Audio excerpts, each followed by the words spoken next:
Very good morning. सभी का बहुत बहुत स्वागत है एग्जाम भूमि में। मेरा नाम विकास शुक्ला है और आप सभी मेरे साथ जुड़ चुके हैं लाइव। तो बाकी लोग सभी लोग जुड़े और हम स्टार्ट करते हैं आज की अपनी स्पेशल क्लास, जिसमें मध्य प्रदेश के वन्य जीव अभयारण्य को देखना है हमें।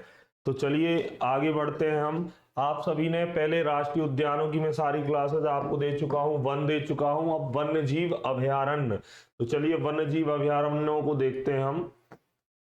तो सबसे पहले मैं आपसे यहाँ पर बात करूंगा कि मध्य प्रदेश में कुल कितने वन्यजीव अभयारण्य हैं। तो सबसे पहले अभयारण्य के बारे में चर्चा करते हैं, फिर हम बाकी चीजें देखेंगे। ठीक है, जिसमें मुझे आज आपको कुछ टाइगर रिजर्व वगैरह भी बताने, तो मैं वो बाद में बताता हूँ। पहले हम अभयारण्यों की बात करेंगे। तो एक प्रूफ के अनुसार आपको यहाँ मैं बताने आया हूँ, क्योंकि मैं प्रूफ पे ही भरोसा करता हूँ। जो यहाँ कंफ्यूजन में होता है, चाहे आप कोई बुक उठा लेना, जितनी बुकें हो मार्केट में या आपके पास रखी हो, आज निकालना। निकालने के बाद आप उसमें ढूंढना कितने अभयारण्य हैं। कोई किसी से पढ़ चुका है दुनिया भर में, तो उसका देखना कि उसने कितने अभयारण्य मध्य प्रदेश में लिखवाए हैं। आपको ध्यान रखना है, मैं जो लिखवाऊंगा बिल्कुल प्रूफ के साथ। ये है जनसंपर्क मध्य प्रदेश शासन, इससे अपन लड़ाएंगे जाके अगर इसने अपना क्वेश्चन आंसर गलत मान लिया तो। और ये मध्य प्रदेश शासन ने खुद कहा था कि यहां लिखा होगा कहीं ना कहीं कि मध्य प्रदेश में अब तक, ये देखिए वर्तमान में मध्य प्रदेश में कितने 24 अभयारण्य हैं। और आप ध्यान रखना, किताब उठा लेना जो भी तुम अच्छी समझते हो, चाहे परीक्षा धाम उठा लेना, चाहे महेश वर्णवाल, किसी में ये डाटा सही नहीं लिखा होगा। मध्य प्रदेश में अब तक, मैं लिख देता हूं, अब तक कुल 24 अभयारण्य है। 24 लगा के आना, एकदम सही होगा।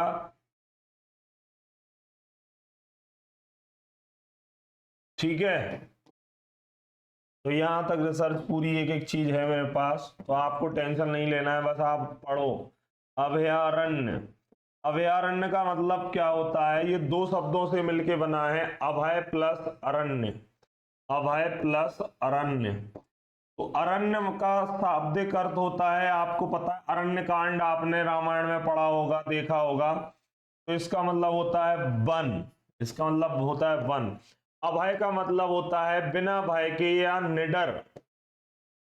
तो ऐसा प्राकृतिक पर्यावरण जहां पर वन्य जीव अभयता से या निडरता से उस वन क्षेत्र में घूम सके, उसको अभयारण्य कहा जाता है। अभय अरण्य या अभयारण्य, ये दो शब्दों से मिलकर बना होता है। अब हम बात करेंगे सीधे अभयारण्यों पे। यहां पे मैंने आपको एक चीज बता दी, उसके बाद ये सारी चीजें अपन देखेंगे। पहले हम अभयारण्य पे फोकस करते हैं। सीधा आंसर है, ध्यान रखना, किताब दुनियादारी गूगल सब जगह देख लेना, तुम्हें गलत होगा। 24 अभयारण्य है अब तक, ये सब आगे देखेंगे हम। उससे पहले हम देखेंगे मध्य प्रदेश में अभयारण्य या मध्य प्रदेश की अभयारण्य। सबसे पहले हम उठाएंगे यहाँ पर नौरादेही। आप लिखना साथ में शुरू कर देना, पीडीएफ भी मैं दे दूंगा। अगर आप लिखते हो तो ये आपके लिए सोने पे सुहागा है। ये कोई माने या ना माने, लेकिन ये उस दिन याद करेगा जो लिखेगा भी, क्योंकि मैं तो पीडीएफ दे दूंगा, मुझे तो देना ही है। लेकिन अगर लिखते हो ना तो बहुत फायदा आएगा। लेकिन इसको आप सीधे पीडीएफ से भी लिख लेना बाद में, लेकिन लिख लेना। नौरादेही अभयारण्य की बात करूंगा मैं सबसे पहले। नौरादेही अभयारण्य कहां पर है? सागर जिले में है। इसके अलावा ये नरसिंहपुर दमोह में भी फैला है। नरसिंहपुर व दमोह, नरसिंहपुर व दमोह दो जिलों में और ये क्षेत्र इसका पाया जाता है। स्थापना आपको इसकी करनी हो तो बस इसकी करनी है, आपको सबकी नहीं करनी है, क्योंकि अभी मैं 24 बताऊंगा तो मैं राष्ट्रीय उद्यान की स्थापना वर्ष याद नहीं होगी, इनकी क्या होगी। क्वेश्चन राष्ट्रीय उद्यान की स्थापना वर्ष से आएगा, ना कि अभयारण्य। फिर भी मैंने लिख दी है। एरिया इसका याद करना है, जिस पे भी मैं बॉक्स डालूं वो चीज याद करनी है आपको। ये क्या है? मध्य प्रदेश का सबसे बड़ा अभयारण्य है। और मैंने बताया था कि नेशनल पार्क और अभयारण्य में ये दो मेन डिफरेंस होते हैं कि अभयारण्य में क्या होता है, किसी एक विशेष प्रजाति को संरक्षित किया जाता है, जबकि राष्ट्रीय उद्यान में सभी प्रकार के प्रजातियों को वहां रखा जाता है। तो अभयारण्य देख रहे हैं मतलब एक किसी विशेष प्रजाति को, यहाँ पर भेड़िया संरक्षण के लिए प्रमुख रूप से ये राष्ट्रीय उद्यान देखा जाता है। भेड़िया संरक्षण और सर्वाधिक भेड़िया इस राष्ट्रीय उद्यान में आपको देखने को मिलेंगे। इसके अलावा एक तो भेड़िया हो ही गया, इसके अलावा जंगली सुअर, नीलगाय, जंगली सुअर, नीलगाय, जंगली सुअर, नीलगाय, सांभर, लेपर्ड, तेंदुआ, लंगूर,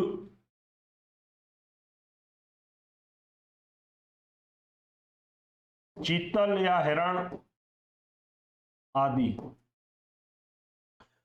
ठीक है, तो इतनी बात इसमें याद रखनी है। नौरादेही अभयारण्य, नौरादेही अभयारण्य सागर नरसिंहपुर दमोह में फैला है। स्थापना 1975, एरिया 1195, सबसे बड़ा। इसको और दुर्गावती अभयारण्य को मिला के अभी टाइगर रिजर्व भी बनाया गया, तो मैं आगे चर्चा करूंगा उसकी, क्योंकि सिर्फ इसको बस नहीं बनाया गया, दुर्गावती को भी मैंने पेज लगाया है। जब हम अभयारण्य पढ़ लेंगे तो टाइगर रिजर्व के बारे में चर्चा करेंगे। फिर आपको देखेंगे सबसे छोटा लिख दिया मैंने, इसको आपको याद रखना है। कहाँ है? इंदौर में, बिल्कुल 1989 में स्थापित। इसका भी एरिया कर लेना, क्योंकि मध्य प्रदेश का ये क्या है, सबसे छोटा अभयारण्य है। इसमें मैं क्या लिखूंगा, इसमें लिख देता हूं बेटा, इसमें ये किसी के संरक्षण के लिए जाना जाता है, लोमड़ी संरक्षण। लोमड़ी संरक्षण याद रखना है आपको, राला मंडल लोमड़ी संरक्षण। इंदौर शहर के बीचों बीच ये अभयारण्य फैला हुआ है लोमड़ी संरक्षण के लिए। ये भेड़िया, ये लोमड़ी, भेड़िया लोमड़ी कैसी होती है आगे मैंने फोटो भी रखी है, तो थोड़ा सा सब्र करना, या भेड़िया लोमड़ी में दिखा दूं। ठीक है, सबसे बड़ा नौरादेही, सबसे छोटा राला मंडल। सबसे बड़ा नौरादेही, नौरादेही सागर में है, राला मंडल इंदौर में है। इसकी 1975 1989 1197, इसका 2.345 वर्ग किलोमीटर। यहाँ भेड़िया संरक्षण, यहाँ लोमड़ी। इतनी चीजें याद रखनी है आपको इसमें। अगर मैं बात करूं भेड़िया और लोमड़ी कैसी होती है, तो देखो ये है क्या, भेड़िया, ये है भेड़िया, नौरादेही का भेड़िया है ये, और ये है लोमड़ी राला मंडल की। ये भेड़िया कहाँ का है, ये भेड़िया देख रहे हो खतरनाक होता है, लोमड़ी चालाक होती है। ठीक है, भेड़िया और लोमड़ी आपकी स्क्रीन पर है, भेड़िया और लोमड़ी। चलिए हम वापस आते हैं अपने उस पेज पर। तो इसके बाद हम देखते हैं अब नंबर 3, इसकी पीडीएफ मिल जाएगी, तो पीडीएफ से नोट डाउन कर लेना आप। खिवनी अभयारण्य, खिवनी अभयारण्य की अगर मैं बात करूं तो नंबर 3 देख रहे हैं हम, 2 देख चुके हैं, नंबर तीसरा, ये नंबर 3 है, नंबर 3। ठीक है, इसमें ये कहां पर है, नंबर 3 देवास, देवास जिले के अंतर्गत आपको देखने को मिलेगा। 1955 में इसकी स्थापना करी गई थी। 134 वर्ग किलोमीटर इसका एरिया है। याद क्या रखने वाला है, यहाँ शंकर खो जलप्रपात है, शंकर खो जलप्रपात, शंकर खो जलप्रपात है। यहाँ पर जामनेर नदी है, यहाँ पर जामनेर नदी बहती है यहाँ पर, मेन तो यहाँ से प्रश्न बनेगा। बाकी जीव जंतु तो वही है, जीव जंतु कोई स्पेशल जीव जंतु यहाँ पर नहीं है, वही है भेड़िया, भेड़िया नहीं है सॉरी, यहाँ पर नीलगाय, थोड़ी सी नीलगाय आपको मिलेगी, सांभर मिलेगा आपको, सांभर मिलेगा, सांभर आपको यहाँ पर मिल जाएगा, तेंदुआ, चीतल आदि। ठीक है, फिर उसके बाद आता है नरसिंहगढ़ रॉक अभयारण्य, ये पड़ेगा राजगढ़। याद रखना, आपसे पूछा जाएगा मध्य प्रदेश के किस अभयारण्य में रॉक कट गुफाएं हैं, तो रॉक कट गुफाओं के लिए जो अभयारण्य प्रसिद्ध है, मोस्ट आईएमपी स्टार वाला पॉइंट आपके एग्जाम में आ सकता है। रॉक बीच में लिखा है मैंने। नरसिंहगढ़ रियासत थी जहां के कुंवर चैन सिंह थे, मैं आपको बताऊंगा आगे, और जिन लोग कुछ लोगों ने पढ़ भी लिया होगा उसको, है ना। नरसिंहगढ़ रियासत थी राजगढ़ में, राजगढ़ में पड़ता है ये, 1974 में स्थापित, बिल्कुल याद नहीं करना है ईयर ना वर्ग किलोमीटर, बाकी 57 वर्ग किलोमीटर में ये फैला है। क्वेश्चन एमपीपीएससी इंजीनियरिंग वाले एग्जाम में आया था, इससे क्या आया था, यहाँ क्या है, चिड़ीको झील है, चिड़ीको झील किस राष्ट्रीय किस अभयारण्य में है, ऐसा क्वेश्चन था। चिड़ीको झील एक तालाब सा चिड़ीको मिलेगा आपको, वो नरसिंहगढ़ में, ठीक है। इसे मालवा का कश्मीर कहते हैं, मालवा का कश्मीर, मालवा का कश्मीर कहते हैं इसको। जानवर वही है, जानवर कोई विशेष नहीं है, जहां से क्वेश्चन आना है अभयारण्य में वो सीधा पॉइंट लिखूंगा आपके लिए। तो चिड़ीको झील कहां पर है, नरसिंहगढ़ अभयारण्य राजगढ़ में। मालवा का कश्मीर या मालवाई कश्मीर के नाम से इसे जाना जाता है। तो ये हुए अब तक नंबर 4, 4 अभयारण्य हम देख चुके हैं, ठीक है, 4 देख चुके हैं हम। अब हम 5वां देखने वाले हैं।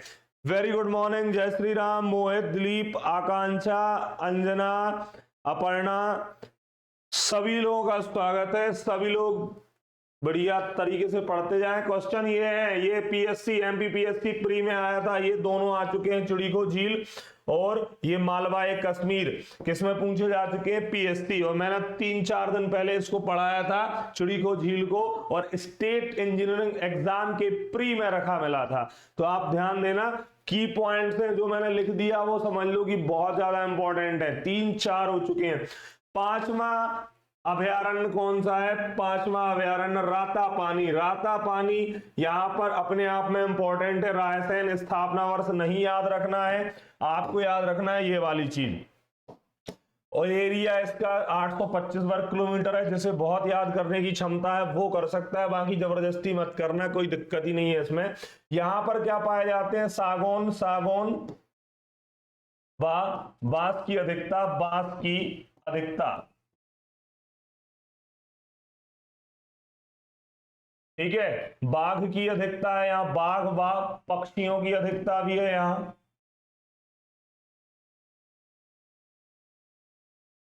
इसके अलावा टाइगर प्रोजेक्ट यहाँ पर प्रस्तावित है, अब तक बना नहीं है, ध्यान रखना। प्रोजेक्ट क्या है यहाँ, घोषित या प्रस्तावित, प्रस्तावित है, अभी बना नहीं है, ठीक है। मैंने जैसा हर बार बताया है, कुछ लोग जबरदस्ती इसको धक्का मार मार के इसको बना देते थे, क्या, टाइगर रिजर्व, जबरदस्ती। मैं बताता था कि जनसंपर्क घेरा है, नहीं है अभी ये, लेकिन लोग जबरदस्ती बताते थे। नंबर 6 सिंगोरी आएगा। सिंगोरी कहां पर पड़ेगा, तो बेटा सिंगोरी ऑल्सो इन रायसेन। आपको ये वाला सेक्शन याद रखना ही रखना है, ये वाला सिंगोरी अभयारण्य आपको मिलेगा रायसेन में। और सेम चीजें इसी के वन क्षेत्र के अंतर्गत है कि सागौन और बांस की अधिकता है इसमें, बाघ व पक्षियों की भी अधिकता आपको देखने को मिल जाएगी इस क्षेत्र में, क्योंकि उसी रायसेन में है। तो रायसेन में 2 अभयारण्य है, एक का नाम रातापानी, एक का नाम सिंगोरी। अब तक हो चुके हैं 6 अभयारण्य। आप टेंशन बिल्कुल मत लो, जितना बता रहा हूं मैं सटीक बता रहा हूं, पेपर इससे बाहर, चाहे एमपीपीएससी हो चाहे व्यापम हो, नहीं होगा, ठीक है। और आपको जो मैं बोल रहा हूं वो याद करना, उसके अलावा करना भी नहीं तो भी पेपर बाहर नहीं होगा। आपको ये करने की आवश्यकता अभी तो नहीं है। संजय डुबरी, संजय राष्ट्रीय उद्यान भी है। आधा क्षेत्र उसका क्या है, आधा क्षेत्र उसका राष्ट्रीय उद्यान है, आधा अभयारण्य भी है। तो ये दिमाग से कंफ्यूजन निकाल देना कि सर संजय तो राष्ट्रीय उद्यान है, संजय डुबरी नेशनल पार्क भी है और संजय अभयारण्य भी है। नंबर 7 संजय डुबरी अभयारण्य सीधी सिंगरौली में फैला है, 1975 में स्थापित। यहां साल वृक्ष की अधिकता है, साल वृक्ष की अधिकता आपको देखने को मिलेगी, साल वृक्ष की अधिकता। Sanjay Dhubri national park, Sanjay Dhubri national park. शेर, तेंदुआ, चीतल, नीलगाय, चिंकारा, शेर, तेंदुआ, बाघ, तेंदुआ, नीलगाय, चिंकारा, ये सब पाए जाते हैं, ये तो कॉमन है, नीलगाय, चिंकारा आदि, ठीक है। तो ये तो कोई बात ही नहीं है, कोई दिक्कत नहीं है। यहां पर याद रखना है आपको संजय डुबरी और सीधी। उसके बाद नंबर 8 पे आते हैं हम बोरी या फिर इसको ही बोलते हैं पचमढ़ी अभयारण्य, बोरी या फिर पचमढ़ी अभयारण्य। होशंगाबाद। स्थापना 1978 में हुई। और बोरी घाटी या मढ़ई वन कहां पर है, एक बार व्यापम ने पूछा है, बोरी घाटी और मढ़ई वन ये कहां पर है, मैं बता चुका हूं आपको वनों में, पचमढ़ी नर्मदापुरम, पचमढ़ी होशंगाबाद या नर्मदापुरम। यहां पर तवा देनवा नदी बहती है, देनवा नदी, ठीक है, नदी यहां पर ये बहती हैं। और अगर मैं बात करूं तो विशेषकर मैंने ये लिख ही दिया है और फिर से लिख देता हूं, सागौन बांस पाया जाता है यहां पर, आपको देखने को मिलेगा। बाकी आप उठा के सतपुड़ा राष्ट्रीय उद्यान देख लेना, जानवर वगैरह आपको वहां पर मिल जाएंगे। ठीक है, इतनी चीजें आपको याद रखनी है। बोरी या फिर पचमढ़ी अभयारण्य एक ही बात है, या तो बोरी होगा या पचमढ़ी अभयारण्य। ठीक है,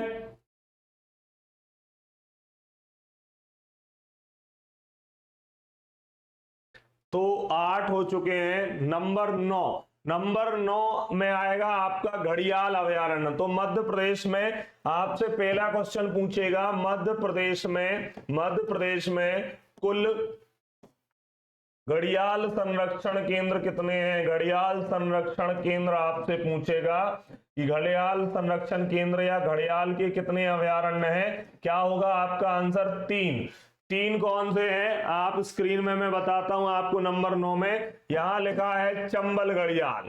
तो चंबल नदी में मुरैना में 1978 में 280 वर्ग किलोमीटर में फैला हुआ चंबल, या इसको बोलते हैं राष्ट्रीय चंबल या इसको बोलते हैं राष्ट्रीय चंबल। ये इसकी घोषणा है, स्थापना इसकी है 1981, स्थापना इसकी 1981। तो यहां भी आपको 2 ईयर्स देखने को मिल सकती हैं, तो परेशान नहीं होना है। वो घोषणा है, ये स्थापना है, 280 वर्ग किलोमीटर में है। और चंबल, राष्ट्रीय चंबल में यहां पर क्या क्या होता है, एक तो घड़ियाल की फोटो मैंने पहले आपको दिखाई है। एक तो होता है घड़ियाल, एक यहां मिल जाएगा आपको मगरमच्छ, यहां मिलेगा आपको कछुआ, और एक और विशेष प्रजाति मिलेगी, कल फोटो दिखाई थी मैंने, जो ऑरेंज गर्दन जिसकी थी, बाटागुर कछुआ। ये क्या है, ये आपको IUCN है जो उसकी रेड लिस्ट में, मतलब ये संकट में है प्रजाति। बाटागुर कछुआ, उदबिलाव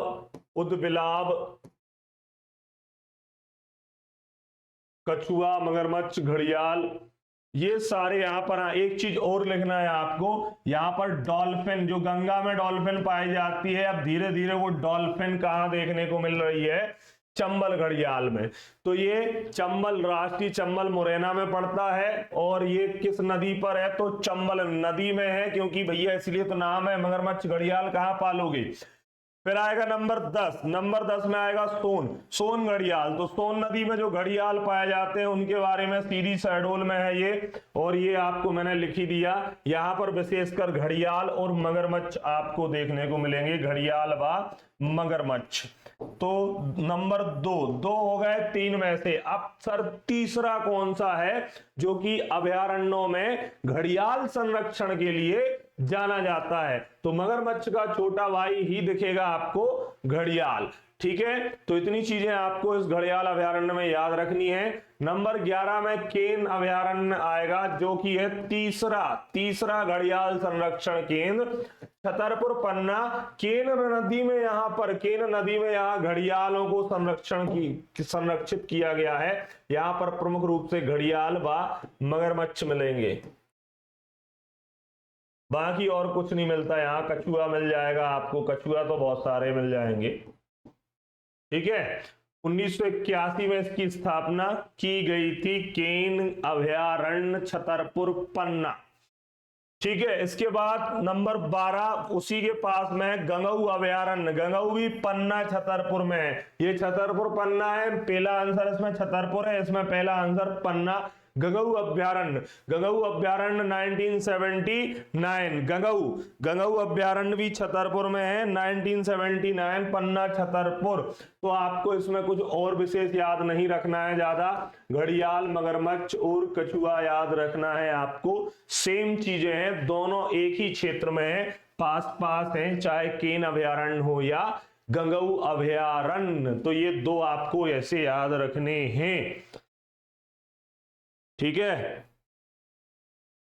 चलिए 12 के बाद अगला आएगा 13 में क्या है, बगदरा।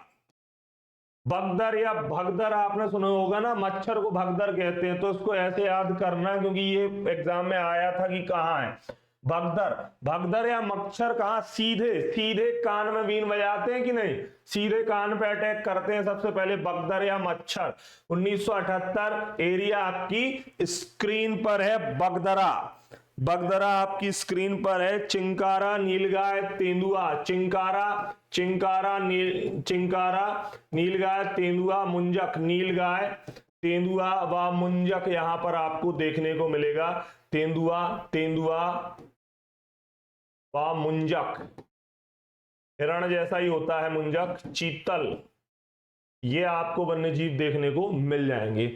कूनो, अब कुछ लोग इसमें भी परेशान थे, स्टूडेंट से लेके पढ़ाने वाले, कि कूनो को अभयारण्य से राष्ट्रीय उद्यान बना दिया गया है। मान लिया बना दिया गया है, लेकिन अभयारण्य को समाप्त नहीं किया गया है। मैं फोटो दिखाता हूं, तुम्हें भरोसा हो जाएगा। और फोटो अभी की दिखाता हूं मैं, कब की दिखाता हूं मैं, पुरानी नहीं अभी की। ये क्या लिखा है, कूनो अभयारण्य। ये बात कब की है, तो ये बात है 1 नवंबर 2022 की बात थी ये, ठीक है, 1 साल भी नहीं हुआ है। और अगर कूनो को अभयारण्य से पूरा नेशनल पार्क बना दिया गया होता तो 2018 में हो चुका है ये काम, कि यहां कूनो नेशनल पार्क बन गया था। कब, 2018। तो 2022 में क्यों बोलता जनसंपर्क विभाग मध्य प्रदेश इसको अभयारण्य, अगर अभयारण्य नहीं होता। तो ये आधा अभी भी अभयारण्य और आधा राष्ट्रीय उद्यान। तो ये कंफ्यूजन तो बिल्कुल दिमाग में मत रखना, क्योंकि मैं कंफ्यूजन दूर ही करने आया हूं आपका। तो पालपुर, कूनो श्योपुर में है। यहां पर नदी आपको पता है, कूनो 1981 में स्थापित चीता संरक्षण क्षेत्र यहां पर बनाया गया है। इसके अलावा गिर राष्ट्रीय उद्यान के एशियाटिक बब्बर शेर, गिर नेशनल पार्क गुजरात के एशियाई बब्बर शेर का विस्थापन प्रस्तावित है, अभी तक हुआ नहीं है विस्थापन, क्योंकि ऐसा क्वेश्चन आ जाए तो तुम सही करके आ जाना। विस्थापन यहां प्रस्तावित है, ठीक है। तो यहाँ पे प्रस्तावित है, इस बात का आपको ध्यान रखना है। कूनो पालपुर अभयारण्य, ठीक है, इंपॉर्टेंट है। चीते, यहां पर चीता संरक्षण स्थापित किया गया है। और 17 सितंबर में, पहले भी बता चुका हूं आपको, जब राष्ट्रीय उद्यान के तौर पे इसको पढ़ा था, 2017 को यहाँ पर कितने, पूरे के पूरे 8 चीते, नामीबियाई चीते छोड़े गए थे। कहाँ के, नामीबियाई चीते, नामीबियाई चीते, अफ्रीकन कंट्री के, ठीक है। तो अब तक हम देख चुके हैं 13, 14 देख लिए हमने, 14, 15 घाटी गांव अभयारण्य कहां पर है, 15। तो घाटी गांव अभयारण्य है ग्वालियर में, मोस्ट आईएमपी ये भी है 1981। जाना किसके लिए जाता है, सोन चिड़िया, याद रखना, मोस्ट आईएमपी सोन चिड़िया संरक्षण क्षेत्र है यहां पर, सोन चिड़िया संरक्षण क्षेत्र, ठीक है। घाटी गांव अभयारण्य ग्वालियर,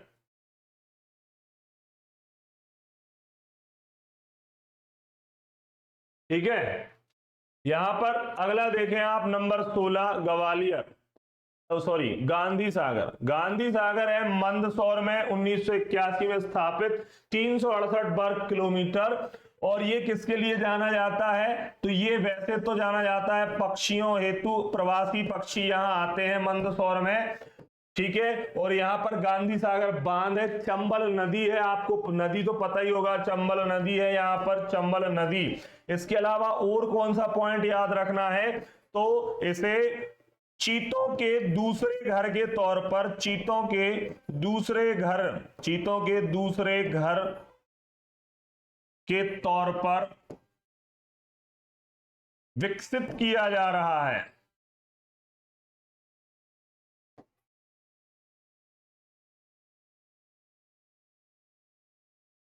चीतों के दूसरे घर के तौर पर गांधी सागर को यहां विकसित किया जा रहा है। एक लास्ट पॉइंट और इसमें यहां पर गिद्ध संरक्षण केंद्र भी स्थापित है, गिद्ध संरक्षण केंद्र।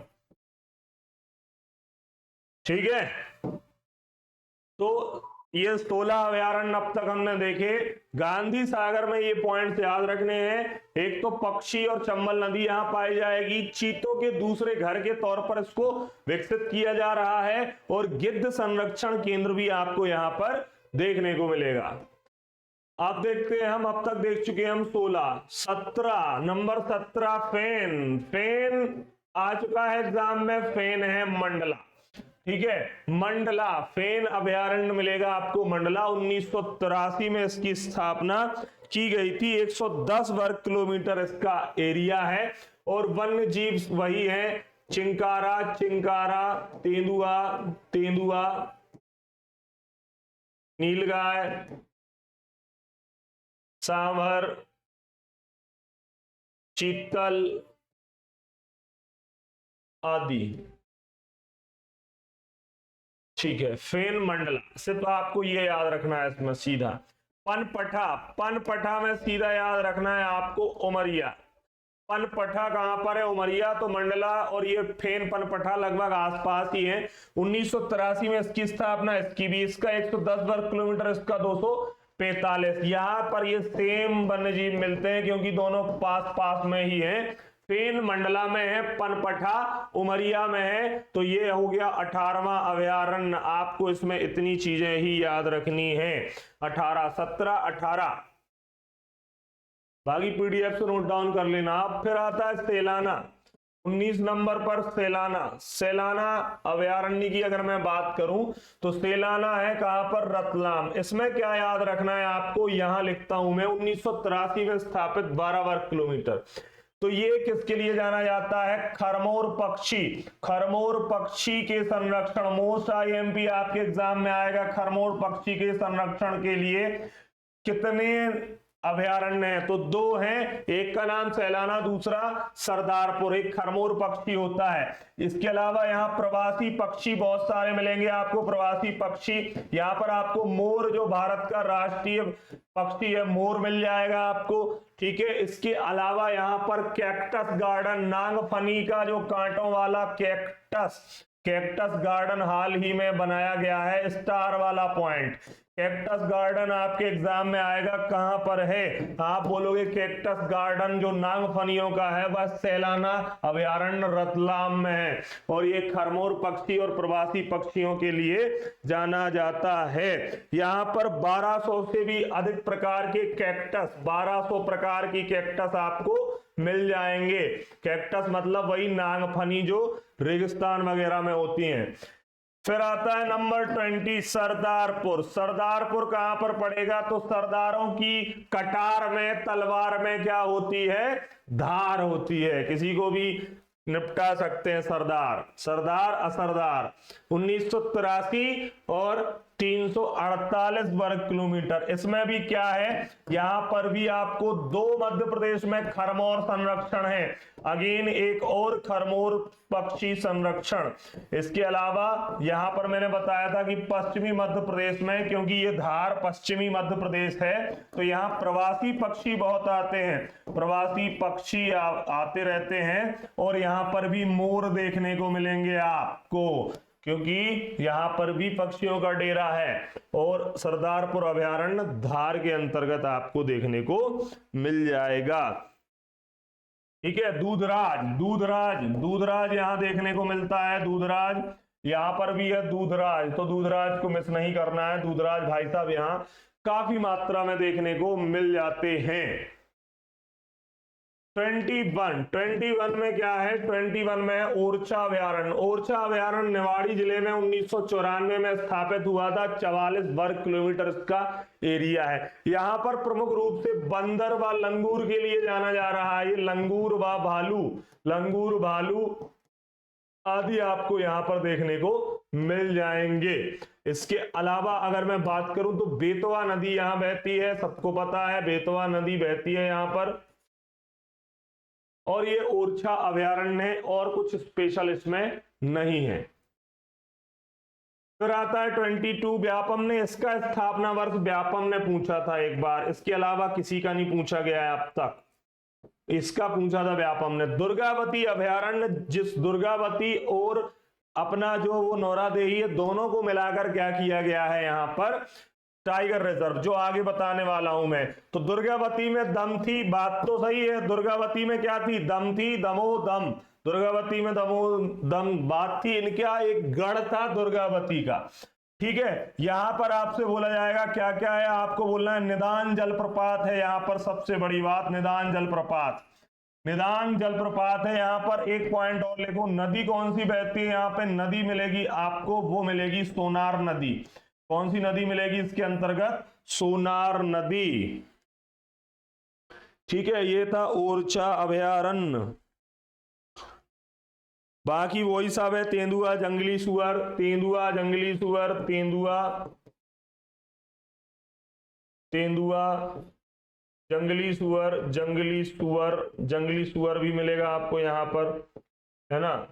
चिंकारा, चीतल, नीलगाय, अब ये सब तो मिलते ही हैं। जहां से क्वेश्चन आना है वो मैंने ऊपर लिख दिया, निदान जलप्रपात और सोनार नदी। 22 के बाद नंबर 23, 23 कामधेनु गौ अभयारण्य। तो ये क्या है? भारत का प्रथम और विश्व का भी गौ अभयारण्य। यहां क्या बनाया गया है? गौ संरक्षण केंद्र है ये। तो मैंने हमेशा बताया ही है कि एक पशु का संरक्षण किया जाता है। आगर मालवा में है, आगर मालवा 2012 में स्थापित, 472 हेक्टेयर इसका एरिया। अब आती है बात नंबर 24 की। नंबर 24 का नाम है Karmajhiri. Most IMP for your all exam. Karmajhiri को ही पेंच अभयारण्य के नाम से भी जाना जा रहा है। यह मध्य प्रदेश के सिवनी जिले में है। 2022 में नई दुल्हन की तरह इसको बनाया गया और 1410 हेक्टेयर में ये फैला हुआ है। नदी यहाँ पर पेंच है और बाघ वगैरह जो भी मैंने जीव जंतु पेंच राष्ट्रीय उद्यान में बताए वो सब इसमें है। तो वो सब आप इसमें लिखना हो तो लिख लेना, ठीक है। काला तेंदुआ आपको यहां भी लिख सकते हो, क्योंकि इससे रिलेट करके भी अगर काला तेंदुआ बाघीरा पूछ लिया जाए तो कोई टेंशन आपको नहीं होनी चाहिए। नंबर 24, तो मध्य प्रदेश के 24 अभयारण्य आपकी स्क्रीन पर। सर एक और तो लिखा है नीचे, बता देता हूं मैं, इसको हम नंबरिंग क्यों नहीं देंगे। इसका नाम है करेरा अभयारण्य। ये कहां था? मैंने बोला था, शिवपुरी। कब स्थापित? 1981, लेकिन समाप्त हो चुका है कब से? 2022 से। तो अब एक बना था, एक समाप्त हुआ था, तो यहां पर 24 की 24 ही संख्या रही। और यहां पर भी सोन चिड़िया के संरक्षण के लिए ये घाटी गांव की तरह ही जाना जाता था। क्षेत्रीय लोगों ने बोला कि इतने सालों से यहां पर सोन चिड़िया देखने को नहीं मिली है। क्या होता है जब कोई क्षेत्र अभयारण्य बनाया जाता है तो स्टार्टिंग की क्लास राष्ट्रीय उद्यान की याद करो। मैंने बताया था किसी भी किसान का क्षेत्र आ सकता है खेत किसके अंदर? अभयारण्य। किसान बेच नहीं सकता था किसी दूसरे को जमीन, या कोई दूसरा वहां खरीद नहीं सकता था। तो सबने आंदोलन किए, बोले सोन चिड़िया यहाँ है ही नहीं, बंद करो इसको। तो सरकार ने बोला ठीक है भैया, 20 साल से सोन चिड़िया नहीं आई है, इसको कर दो समाप्त, एक नए को बना दो। ये थे मध्य प्रदेश के 24। बाकी जो 26 बताते हैं, कोई 25 बताते हैं, कोई 30 बताते हैं, कोई 31 बताते हैं, वो सब अभी तक बने नहीं है। जब तक बने नहीं है हम कैसे बोल देंगे? आपको आंसर याद रखना है 24। तो यहां हो गए 24। इसके अलावा ये प्रस्तावित है, प्रस्तावित आपको देखना हो आप देख लेना, जो लोग कुछ बता देते हैं अब तक बने नहीं है, नंबरिंग इनमें नहीं दूंगा मैं। मानधाता कहां पर है? खंडवा में बनाया जाएगा, प्रस्तावित। कट्ठीवाड़ा प्रस्तावित, अलीराजपुर, इसमें काफी सारे मोरों का क्षेत्र है, ये मोर पाए जाते हैं यहाँ, ठीक है। प्रस्तावित ये भी है। मानधाता, मानधाता नगरी खंडवा, कट्ठीवाड़ा क्षेत्र पड़ेगा अलीराजपुर, ये 2016 से प्रस्तावित हैं। कालीभीत अभयारण्य अगेन बैतूल प्रस्तावित है, और ये काले भालू के लिए जाना जाएगा। काले भालू, काला और थोड़ा सा कम एक होता है ना स्लेटी रंग का भालू, दो टाइप के होते हैं, तो इसमें प्रमुख रूप से काला भालू मिलेगा आपको बैतूल। सुरमानी अभयारण्य अगेन प्रस्तावित, खंडवा 2016 से प्रस्तावित है, इसका क्षेत्र ये बताया गया था। ये सब क्या है? अब तक प्रस्तावित हैं। ये है बाटागुर कछुआ आपकी स्क्रीन पर, जो मैंने बताया था कि चंबल अभयारण्य में पाया जाता है। इसकी गर्दन कुछ विशेष प्रकार की अलग कलर की होती है। ये क्या है? बाटागुर कछुआ, बाटागुर कछुआ है, ये अलग प्रकार से दिख रहा होगा आपको आप बाकी के कछुओं से। ये है मगरमच्छ, और ये है घड़ियाल। मैं पिछली क्लास में भी आपको बता चुका हूं, ये बड़े मुंह वाला मगरमच्छ, लंबी चोंच वाला घड़ियाल। ये देखिए वो लोमड़ी, ये है भेड़िया, ये मैंने आपको स्टार्टिंग में ही बता दिया। अब हम बात करते हैं उस पेजों की। तो सबसे पहले बात कर लेते हैं टाइगर रिजर्व। मध्य प्रदेश, भारत में टाइगर रिजर्व, भारत में टाइगर प्रोजेक्ट कब आया था? भारत में टाइगर प्रोजेक्ट, तो भारत में टाइगर प्रोजेक्ट कब आया था बेटा? अप्रैल, 1 अप्रैल भी बोल सकते हो, अप्रैल 1973, अप्रैल 1973। अब आप कमेंट करके बताओ मध्य प्रदेश में अब कितने टाइगर रिजर्व हैं? मध्य प्रदेश में अब कुल टाइगर रिजर्व 7। भारत में मध्य प्रदेश का प्रथम स्थान टाइगर रिजर्व में।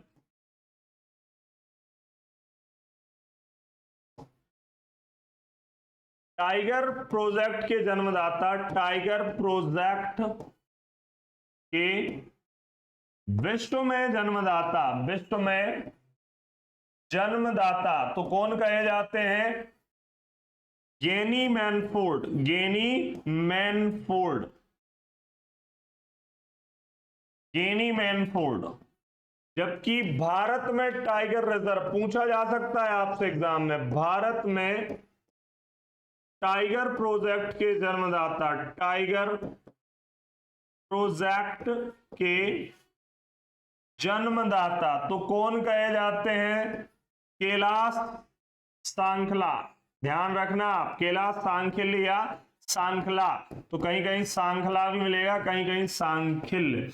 मध्य प्रदेश में अब तक कितने हैं? 7 अभयारण्य हैं, ध्यान रखना, 7 अभयारण्य बोला मैंने, 7 टाइगर रिजर्व हैं अब तक, ठीक है। इसको पढ़ते हैं हम, खुद कहा है मध्य प्रदेश शासन ने, मैं नहीं कह रहा हूं, कुछ लोग जबरदस्ती का राता पानी का नाम गा गा के उसको 7 बनाए रहे, लेकिन यहां पर 7वां टाइगर रिजर्व घोषित हुआ है दुर्गावती टाइगर रिजर्व।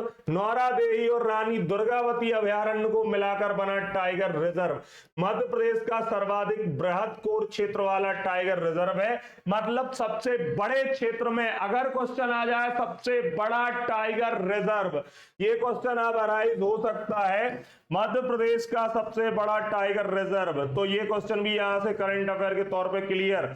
मध्य प्रदेश का सबसे बड़ा टाइगर रिजर्व क्या होगा? आंसर आपका क्या होगा? दुर्गावती, दुर्गावती टाइगर रिजर्व, जो कि 2 अभयारण्यों को मिला के बनाया गया है, और वो है कौन सा? दुर्गावती टाइगर रिजर्व, ठीक है। अब यहां पर इसका क्षेत्रफल आपको देखना हो तो ये सागर, दमोह, नरसिंहपुर तक फैला है, 1,40,000 हेक्टेयर भूमि को इसने कवर किया है। तो इतनी बातें सबसे पहले आपको याद रखनी है। मैं आपको नेशनल पार्क बता चुका हूं बेटा कि नेशनल पार्क, किन नेशनल पार्क में इसका क्षेत्रफल और कहां कहां पर यहां टाइगर रिजर्व है। लिख रहे हो तो लिख लो।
देख लिया आपने। चलिए अब मैं दूसरी चीज बताता हूं आपको। ये तो मैंने क्लियर कर दिया था कि कूनो अभयारण्य भी है, कर्माझिरी भी देख लिया हमने। इसके पहले एक चीज और मैं बताता हूं, ये वाली बात देख लो।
चलिए अब हम इसकी बात करते हैं। ये इमेज कब की है, जहां पर 6 लिखा हुआ है तो इसको हम 7 करेंगे, क्योंकि ये कब की है तो ये है 1 नवंबर। मैंने अभी जैसे बताया कि ये 1 नवंबर स्थापना वर्ष की 2022 की बात थी। अब हो चुके हैं 7। मैं इसमें एक और जोड़ूंगा, 2023 में जो बनाया गया है वो क्या है, दुर्गावती। दुर्गावती, दुर्गावती, ये अब हो चुके हैं नंबर 7। ठीक है, यहां पर कुछ लोगों को बड़ा कंफ्यूजन था। अब ये खुद मध्य प्रदेश शासन कहता है, मैं तो कहता नहीं हूं, और ऑफिशियल वेबसाइट भी कहती है 1973 में बना कान्हा टाइगर रिजर्व। तो अगर ऑप्शन में 1973 है तो 100% आंसर 1973 लगाना। मेरे पास पेज सेव रखे हैं, अपन लड़ाएंगे जिससे लड़ना होगा। ठीक है, तो लड़ने की टेंशन मत लेना, अपन लड़ लेंगे, अपन सबसे लड़ लेंगे। 1973 में बना है, मेरे पास ये पेज मैंने जाने उसी एक साल से सेव करके रखा हूं कि जिस दिन लड़ाई की जरूरत पड़ेगी अपन लड़ लेंगे। तो इसकी टेंशन आपको नहीं लेनी है, इसकी टेंशन आपको बिल्कुल भी नहीं लेनी है।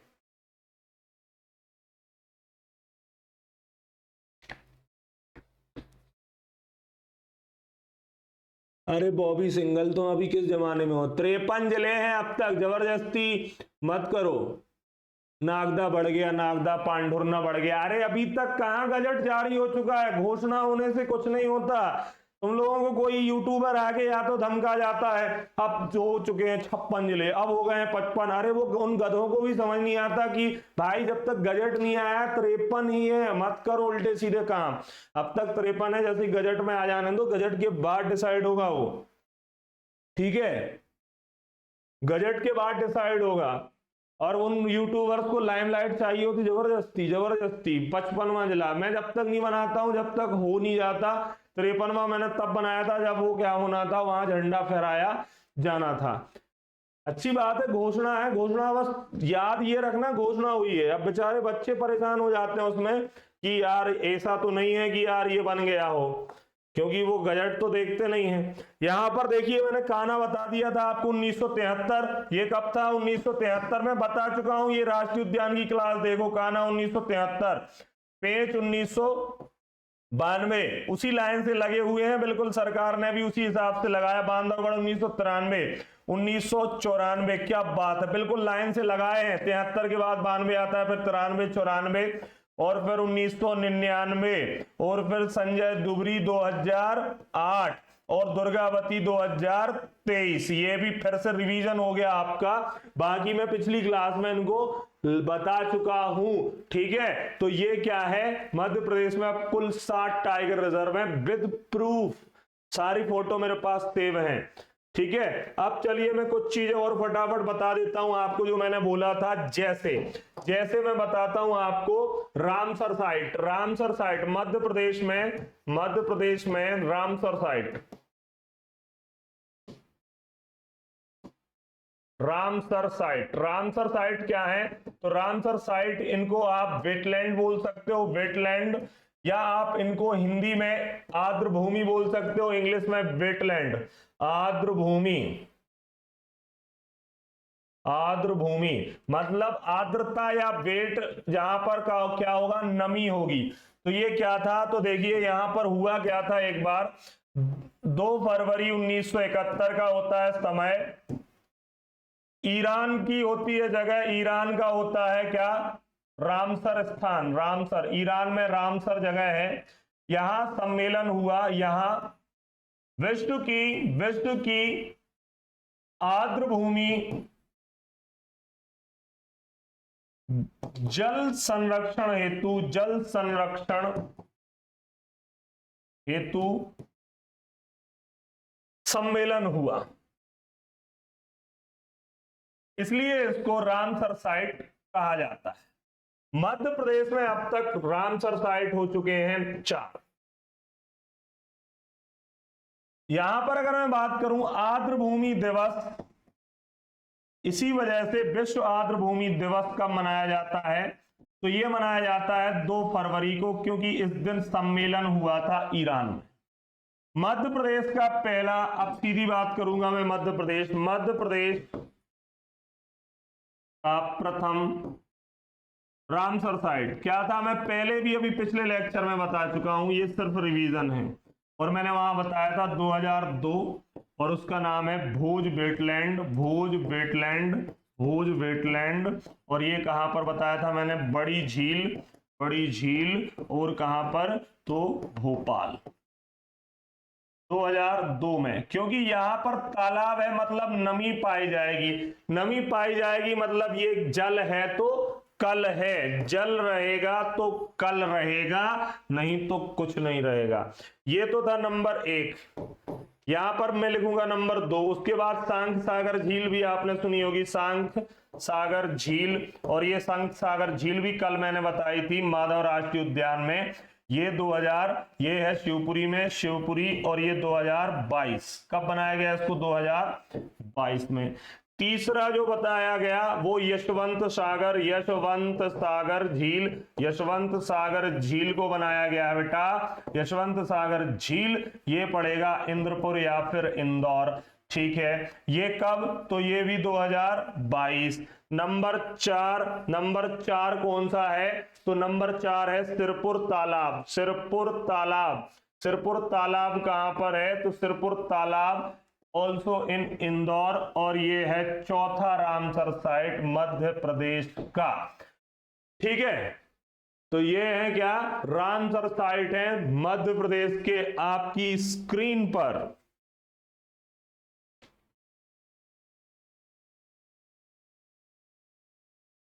तो इतने लिख लिए आपने, फटाफट से लिख लें।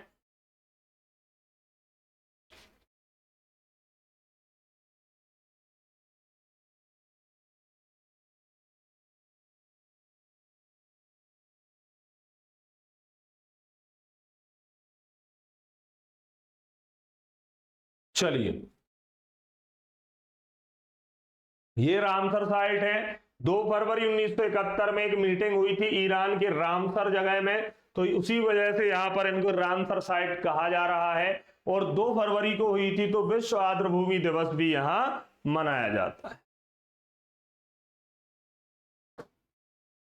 चलिए, बायोस्फीयर रिजर्व की बात करूंगा मैं यहां पर, बायोस्फीयर रिजर्व, बायोस्फीयर रिजर्व। तो क्या होते हैं बायोस्फीयर रिजर्व, या हिंदी वाला टर्म यूज करें तो जैव मंडल आरक्षित क्षेत्र क्या होते हैं। तो देखिए जहां पर जीव जंतुओं का काफी हद तक निवास स्थल होता है, तो वहां पर क्या हो जाता है, सरकार मानवीय गतिविधियों को बंद कर देती है और यहां पर आरक्षित क्षेत्र के तौर पर विकसित करती है, और नियम कायदे कानून उन क्षेत्रों के बना दिए जाते हैं जिससे किसी भी प्रकार के जीव जंतु को यहां पर क्या ना हो जाए, कोई कष्ट ना हो जाए। ठीक है, तो इसके लिए यहां पर बायोस्फीयर रिजर्व स्थापित किए जाते हैं। सबसे पहला मध्य प्रदेश का कौन सा था, तो वो था पचमढ़ी बायोस्फीयर रिजर्व। अब बायोस्फीयर रिजर्व को मैं BR लिखूंगा, पचमढ़ी बायोस्फीयर रिजर्व। इसको कब बनाया गया था, 1999। ये क्या था, मध्य प्रदेश का प्रथम।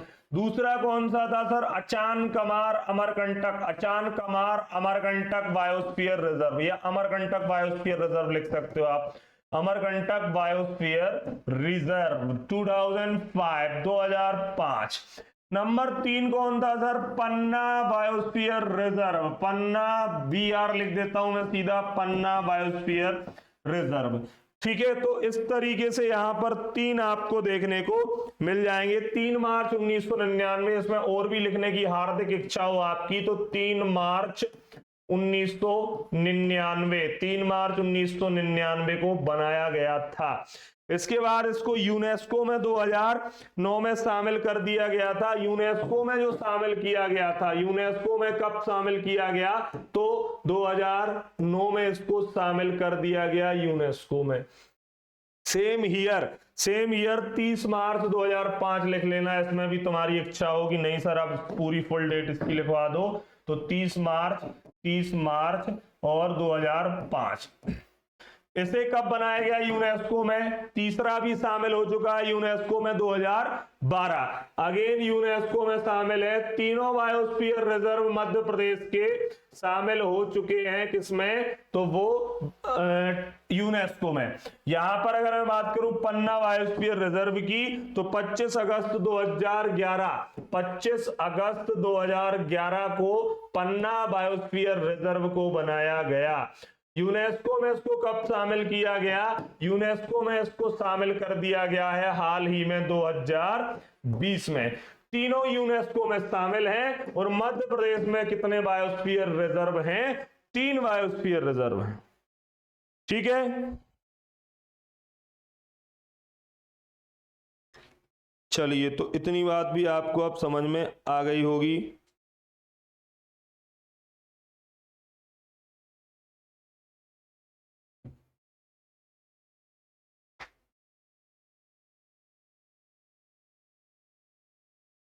बायोस्फीयर रिजर्व, जहां पर ऐसा जैवमंडल क्षेत्र जिसमें विभिन्न प्रकार के जीव जंतुओं को संरक्षित किया जाता है और कोई बाहरी यहां पर गतिविधि ना हो, इसके लिए यहां पर आरक्षित क्षेत्र बना दिया जाता है।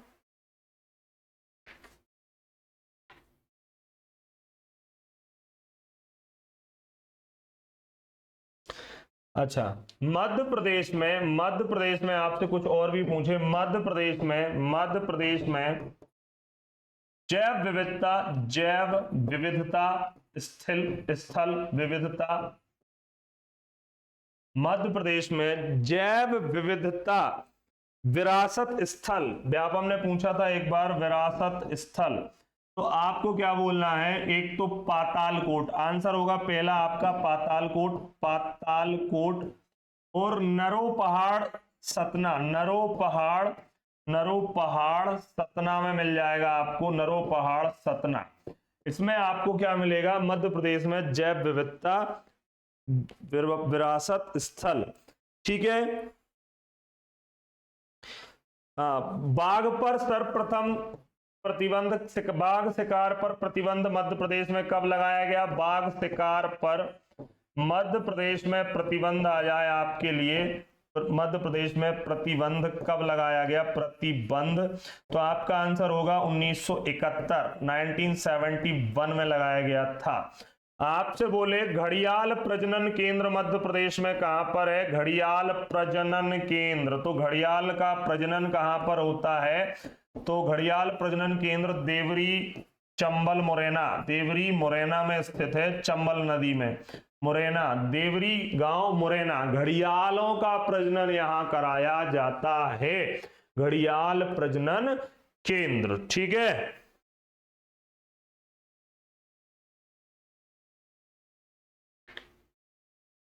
चलिए अब हम लास्ट में पहुंचने वाले हैं,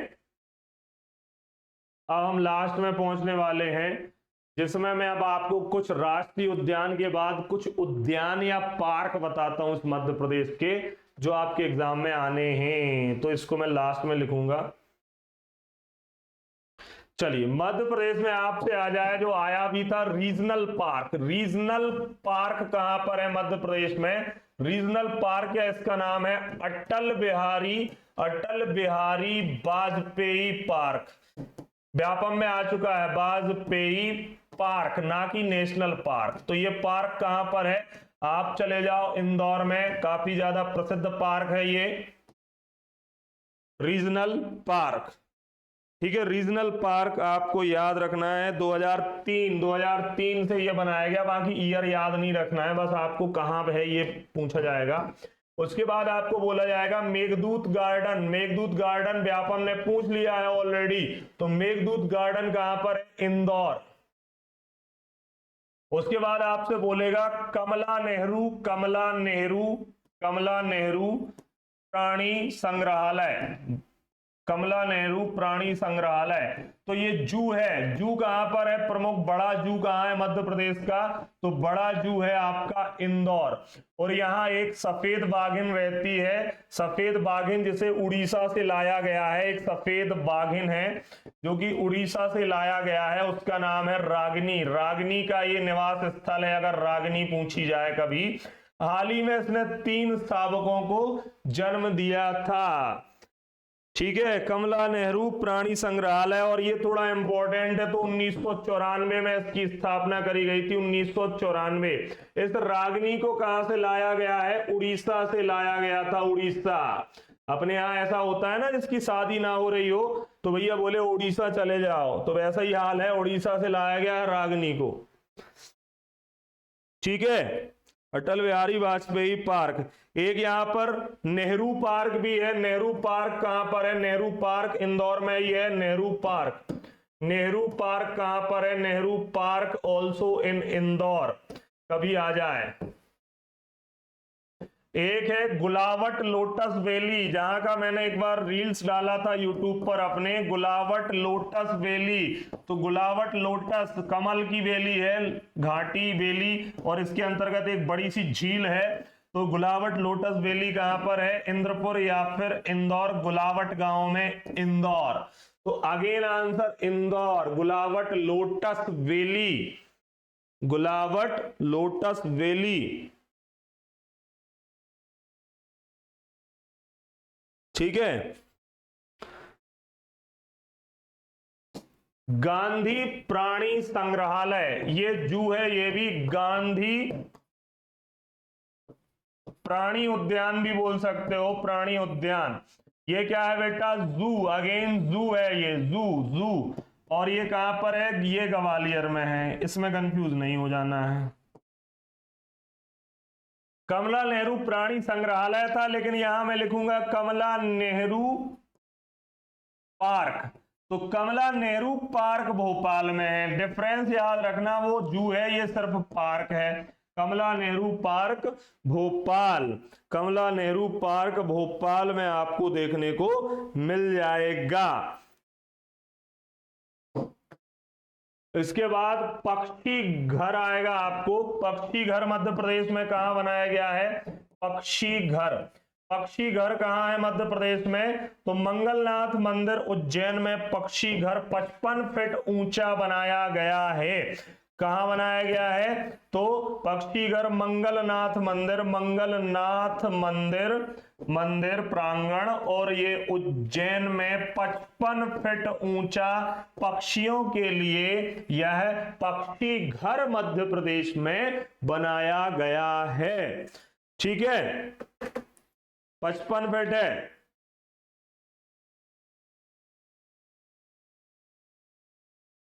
प्रथम तितली पार्क आपसे पूछा जाएगा मध्य प्रदेश में, तो वो रायसेन में मैंने बताया ही था। प्रथम तितली पार्क अब आपसे पूछा जाएगा, प्रथम तितली पार्क। तो प्रथम तितली पार्क कहां पर है बेटा? ये आपको मिलेगा पहला रायसेन के गोपालपुर में मिल जाएगा आपको, रायसेन गोपालपुर। ठीक है, तो यहां पर ये पूरा ग्रंथ सब होता है समाप्त। मैंने सब कुछ कवर कर दिया, ऐसा कुछ भी नहीं रहा है, और पृथ्वी पर आपको इससे ज्यादा कोई पढ़ाएगा नहीं, इतनी गारंटी है मेरी। क्या ही बचा है भैया, क्या बचा है? एक एक पॉइंट तक तो मैंने विद करंट अफेयर आपकी स्क्रीन पर चीजें लिख दी हैं जो आपके एग्जाम में आ सकती हैं। तो चलिए यहां पर हम इस सेशन को एंड करते हैं। 9 बजे यूट्यूब पर भी सब लोग लाइव आइए, एप्लीकेशन पे तो चलेगा ही चलेगा, साथ में यूट्यूब पर भी 9 बजे क्लास है, तो उसमें यूट्यूब पर लाइव आ जाए, चाहे यहाँ सेम क्लास चलेगी, यहाँ वो रिकॉर्डेड भी मिल जाएगी, है ना। बीच बीच में एक आध क्लास ऐसी वहां पर देनी पड़ती है, तो वो दोनों जगह सेम है। तो आप यूट्यूब पर अगर आए तो वो ज्यादा अच्छा रहेगा सभी के लिए। ठीक है, तो चलिए हम नेक्स्ट लेक्चर में मिलते हैं 9 बजे। चट्टान, मध्य प्रदेश में चट्टान, अब तक ना किसी बुक में आपने पढ़ी होंगी चट्टान, ना किसी ने पढ़ाने वाले ने पढ़ाया होगा, क्योंकि ये है बड़ा पेचीदा मामला। और चट्टान से पिछले बार 2 क्वेश्चन थे, आपको सीधे 4 नंबर मिले थे पिछले के पिछले बार। ठीक है, चूना वगैरह की चट्टान पूछी गई थी जब, अगर आपने पुराना पेपर लगाया है तो आपके है वो बेहद काम का। सारा कंटेंट मैंने भर दिया है बोर्ड में, इससे ज्यादा कुछ भी नहीं होगा, इतना पढ़ लो और निश्चिंत हो जाओ बस। ठीक है, चलिए 9 बजे मिलते हैं चट्टान के साथ यूट्यूब पर लाइव। धन्यवाद।